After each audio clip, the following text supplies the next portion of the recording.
When you think of the word adventure, what's the first thing that comes to your mind? Maybe it's a tale of friendship about a journey across a massive fantasy land to overcome darkness. Or maybe it's a ragtag group finding a treasure map and going underground to find a big pirate ship full of treasure. Or maybe it's that one D&D adventure that you had with your buddies one time that resulted in a fist fight to the death against the chef himself, Jon Favreau, on the back of a speeding truck. That's the thing that actually happened. But personally, the first thing that comes to my mind is the Legend of Zelda series.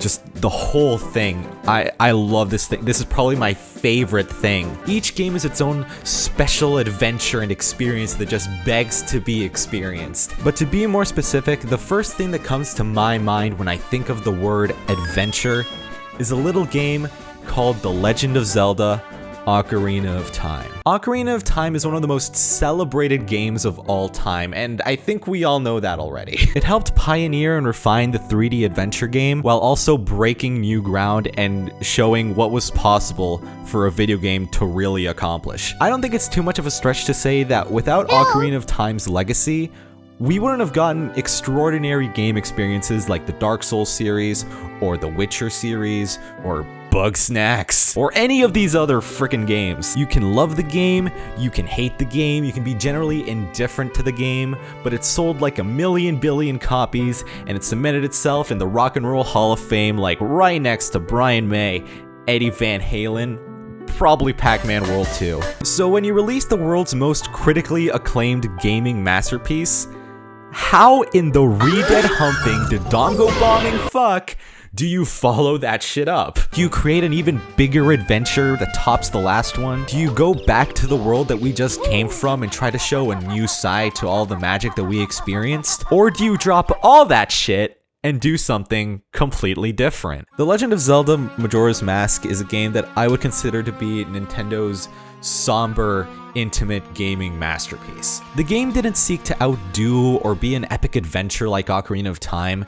It became an adventure all its own that told a smaller story about Link and a doomed town coming to terms with a literal apocalypse. And by doing so, it became a cult classic that I would say not only meets the standards of Ocarina, but actively surpasses them in some regards. People love to talk about Majora's Mask. Like, seriously, go to YouTube and then type in Majora's Mask and then see how many video essays there are just dissecting this game to its very core. And I think the reason why is because Majora's Mask is a little bit weird and a little bit dark and likes to listen to MCR with all the lights off. It might even be the weirdest Zelda entry, and that's a fucking statement when freshly picked Tingle's Rosy Rupee Land exists. I think that because Majora's Mask is so dark and so weird, with a much deeper and complex narrative, combined with the fact that the game developers chose to do something different with the new Zelda formula directly after the series' biggest triumph and debut of said Zelda formula, is not only what makes Majora's Mask such an amazing sequel,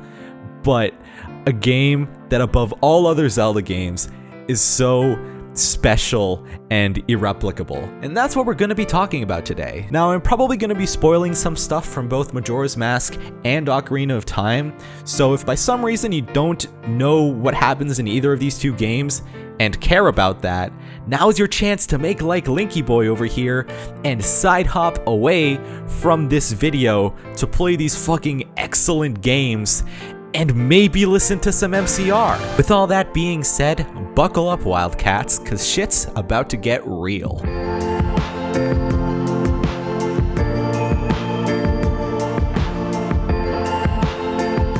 So before I go more in depth and really talk about why I think Majora's Mask is like really cool, I want to take a moment right now to talk about Ocarina of Time, putting all of its legacy and impact as a game aside, and just solely focusing on what made it so important at the time. Alright, so Ocarina of Time. It was being developed in a time where there was no game quite like it. Nowadays, 3D adventure games are fucking everywhere. But in 1995 or 5 BC, that's before Carlos was unfortunately born, there was no real 3D adventure game for Zelda to base itself off of. At least nothing with a similar scope and sense of adventure that Zelda had been known for. So Nintendo had to take their two-dimensional circle and invent the three-dimensional wheel. Zelda jumping from 2 dimensions to 3 dimensions meant that the developers could do much more with the game world from both an aesthetic and game design standpoint. One big example are the dungeons in the game. Dungeons could become much more elaborate with their theming and environments, while the extra access allowed for additional layers for exploration and enemies and puzzles that just aren't as feasible in a 2-dimensional space. But more than anything, the main focus of development was on translating the sword combat and puzzles and items and everything that the Zelda series was known for at the time into a 3D space. What I'm getting at is that Ocarina of Time created this blueprint for what a 3D Zelda should be. So the gameplay of Ocarina of Time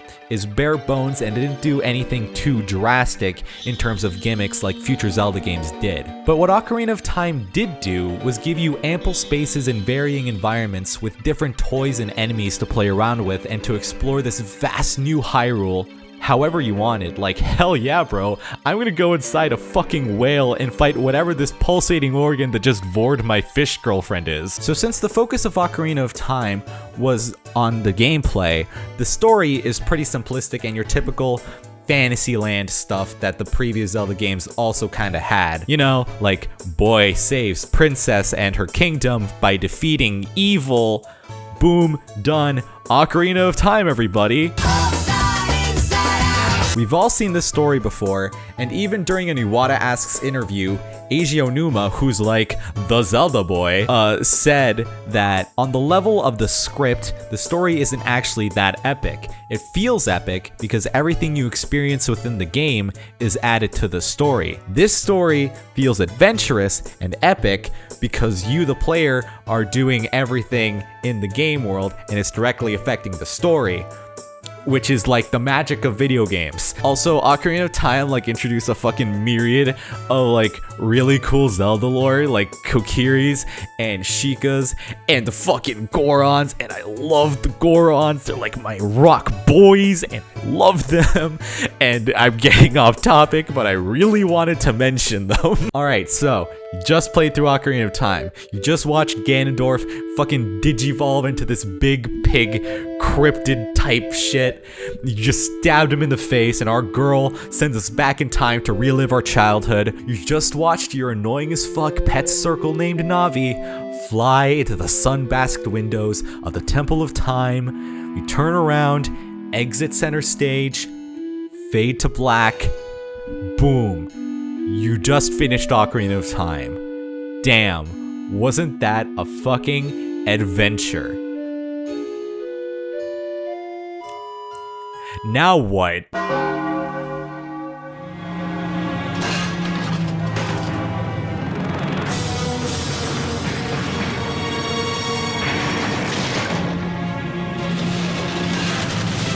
なたはまだ月の怖さを知らない。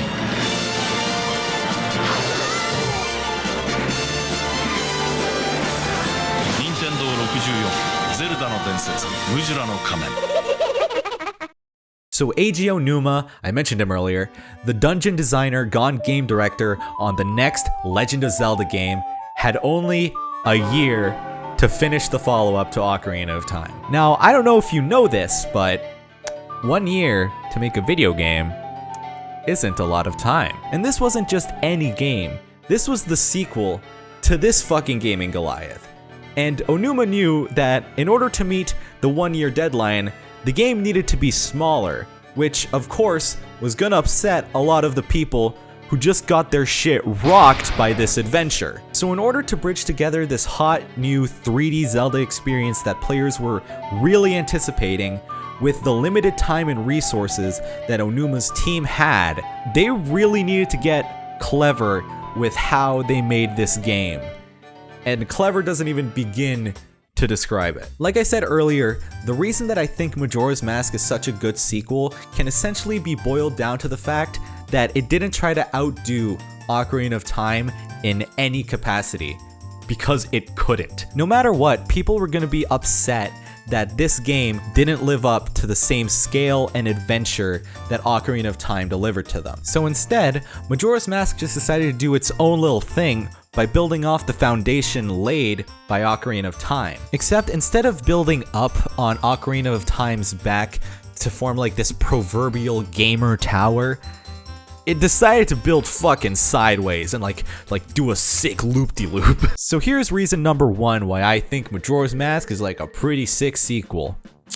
The shit they added in Majora's Mask is like really cool and really creative. Like, can I get a booyah on 3, fellas? 1, 2, 3. Booyah. The inclusion of the titular masks was the first time the tradition of Zelda games each having a specific gimmick really took off. Almost every mask has like a very specific use.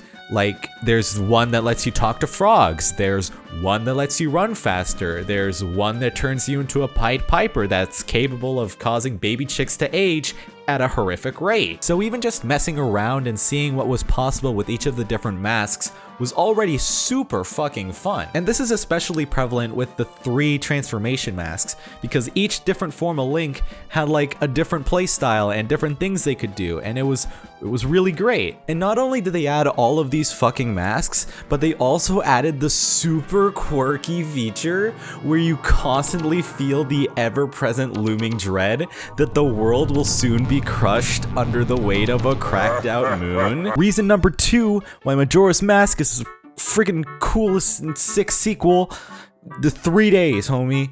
It's all you got. In order to set Majora's Mask aside from Ocarina of Time, the Zelda boy needed a smart little gimmick to really base this new game around. And that's where the 3-day mechanic came from. In the game, you have 3 days to get all your shit done before the moon decides to come.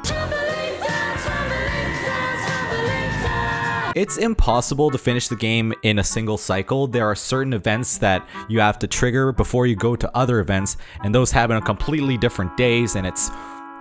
And a lot of the characters and NPCs and even events have specific schedules as to where it'll happen and when it'll happen. One of these examples is the old lady in North Clocktown. If you go to North Clocktown at midnight on the first day, there's this old lady carrying a bag, and this guy comes up and tries to steal the bag from her. And you can stop the robbery right then and there, and if you do, you get a nifty bomb mask, and you can buy the bomb bags you helped save at the bomb shop. But if you didn't stop the robbery, the thief takes the bomb bags and you can't buy them anymore.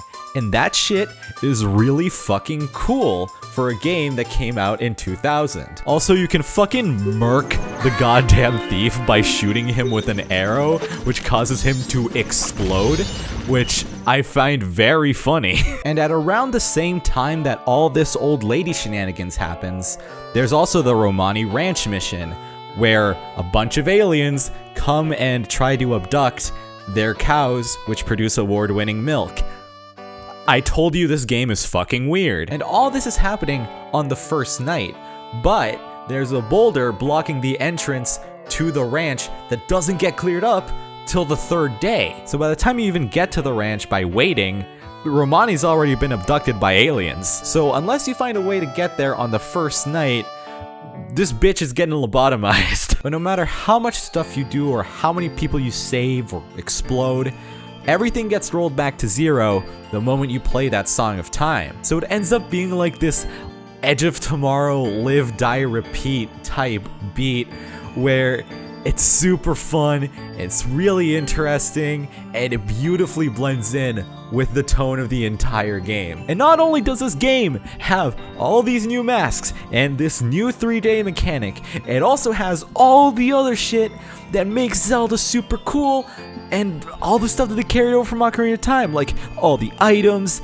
and fucking Ocarina songs. And all this makes Majora's Mask and Ocarina of Time feel separated from one another, but also related in some way, shape, or form. And that's not just reflected in the gameplay. And this brings me to my 3rd and final point as to why Majora's Mask is such a sick sequel. The atmosphere of Majora's Mask is incredible. Now, because Majora's Mask is much smaller than Ocarina of Time, they really didn't have the luxury to tell the same sort of continuing adventure story that Ocarina of Time did. So what did they do? Well, they got the guy who wrote the other weird as fuck Zelda game to go fucking Eminem 8 Mile mode on this bitch. That's an awfully hot coffee pot. So our boy Koizumi over here made this weird as hell new place called Termina, and Zelda went from a tale of grandeur and adventure to this far more complex, dark, and intimate story. The story of Majora's Mask starts off with Link looking for Navi in the Lost Woods, and this is already a pretty massive tone shift from Ocarina of Time's opening. Ocarina's opening felt like the humble beginnings of a hero, while Majora's Mask is more uncertain and suspicious, like, whoa dude, something's up here. Anyway, Link gets turned into a tree. From there, a whole bunch of stuff happens. You meet this guy, and he's like, hey man, if you can get back my mask and your like little instrument dude, I can turn you back. So you go up and you get your instrument back, and then he's like, yo, I'ma crush this bitch with the moon. So you turn back time, he turns you back, and now the mission is pretty clear. Stop the moon from falling and get this tweaked guy his mask back. At its core, these games are still boy saves kingdom from evil, but in Ocarina of Time, you see Ganondorf like what? Maybe 3 times throughout the game. But in Majora's Mask, anytime you need a reminder as to why you're going on this mission, you just have to look up and there he is. Hi. And this is way more effective at getting me to care about the stakes of the game than this. This clearly isn't Hyrule anymore. We're somewhere darker, weirder, and unpredictable, and it's awesome. The world of Termina is such an amazing setting because it complements the atmosphere of the game super well with its sheer abundance of characters which have so much to them. Like more so than probably any other Zelda game. Everybody in this game has different reactions to how the world is literally coming to an end, and all they can do is sit and watch. Some are completely ignoring it, while others are scared out of their minds. And you get to see all of this hysteria progress as the doomsday clock gets closer and closer to 0. And I'm not even mentioning the other specific shit, like the different villages and all of their strifes, or the Anju and Cafe side quest, which is so incredibly sad. There is so much to unpack about the game world alone that I can't even fit it all in a single video, which honestly helps illustrate my point that this game is deep and complicated as all hell and deals with themes way more adult than a sequel to Ocarina of Time had any right to be. I don't know, man. This entire video came from me just thinking about Majora's Mask and how much it stands out compared to the rest of the Zelda games, and it just led me down this fucking rabbit hole. I bought a book about this game, and I have enough for like 2 videos up just about Majora's Mask, so I'll probably have a sequel to this video eventually. But I want to end this video off with a thought. In a sense, Ocarina of Time is kind of like the journey, and then Majora's Mask is the end, the sort of brain damage and eclipse to Ocarina's tale of adventure. The way I view it, Majora's Mask is all about endings and new beginnings. Different facets of people coming to terms with different ends and trying to find the next step forward after an ending. This game marks the epilogue of Ocarina of Time and the terminal point of this Link's journey. So while this generation of Zelda had ended, people could look forward to the next step and the dawn of a new adventure. Majora's Mask is an incredible game. It's an epilogue that goes above and beyond what it needed to be, and it shows the level of storytelling and sheer amount of meaning and themes that you can find in a game about solving puzzles, slaying monsters, and rolling around as like a cool as fuck Goron. It's dark, it's emotional, and it's what I think of when I think of a perfect sequel.